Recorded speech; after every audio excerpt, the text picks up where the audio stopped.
It's a really good town because it's based on country values. This town, along with all the other towns around the Bowen Basin and that, were always very strong, family-orientated towns.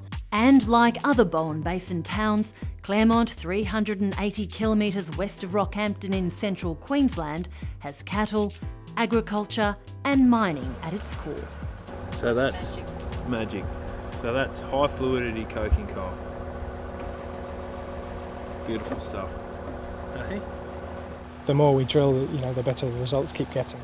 Oh, this is amazing. This is a 4.5 metre? 4.5 metre seam. 5 metre coal seam. That's our main target seam there. We've hit 4.5 metres of it. We've had that analysed at the lab and it shows a very high fluidity coking coal.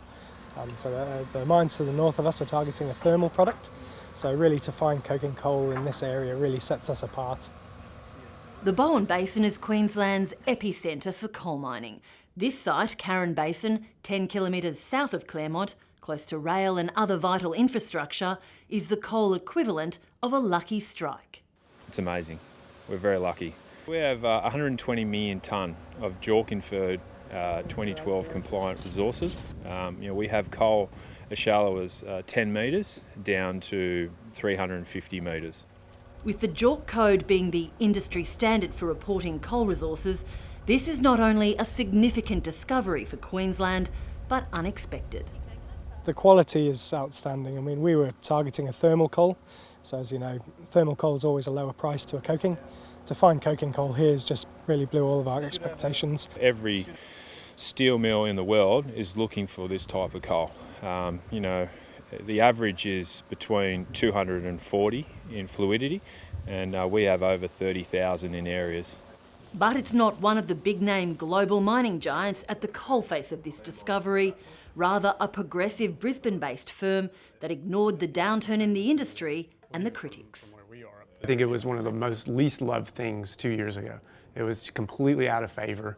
When we first started diving back into it, even very close friends of mine, had to do a sanity check and ask me, what were we doing?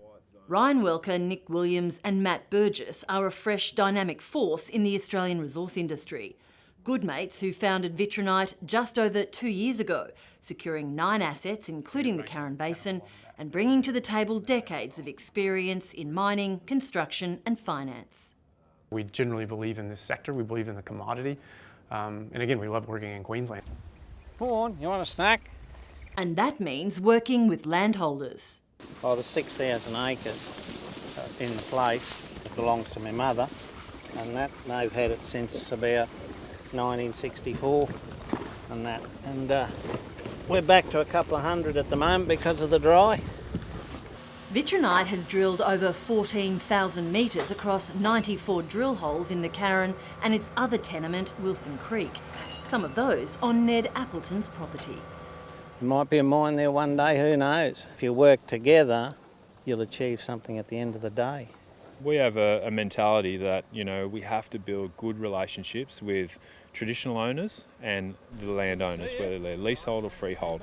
And that's the most important thing. And I feel like other companies in the industry have abused that relationship, where I feel it's key. Then there's the factor of how old it is, because if it's not, certain types of trees don't grow that old. But this one here definitely is, because you can see the overgrowth. It's all about talking to people and building the relationship, really. Proving capability and looking for sustainable work for our people. Jonno Malone is of the Central Highlands Kangaloo people and the Cultural Significance Coordinator of the area. His team has green-lighted the work Vitrinite has done so far. Prior to people looking to do activity, we go out and identify sites of significance with a goal to preserve and protect items that we find. We've got the rights to explore the area off the government, but we respect their rights, and they've been on this land for a very long time. So it's very important to Vitrinite. And so is the local community. We're not looking for fly in, fly out. We're looking to get all our workforce from that town. And we're going to ask our workforce to either, set up in Clermont or nearby. As a long-term business person and community member of Clermont, that's great. That's everything that we would want to hear in this town. Paul Breckon has been a resident of Clermont for 33 years and is optimistic. If they can come to town and help support the community and try and house their staff and workers in town, I think that will be a big plus. Vitrinite also plans to utilise the existing infrastructure, rail, water and power, all close by. When we get to production, we're looking at something of 200 to 300 people we will need directly employed by this facility, and we would be looking to employ from Clermont. Now we've finished our first stage of drilling, we're stepping back and we're going to model it and work out the next phase of exploration. I think we've proved a lot of people wrong. I have to say, a lot of people who thought we were crazy going into this have come back and are looking at it, with the benefit of 20/20 hindsight and saying, wow, that was actually an amazing thing, to take that vision. Black gold. We're very excited about it, and it's certainly made all of our years, and we're very excited.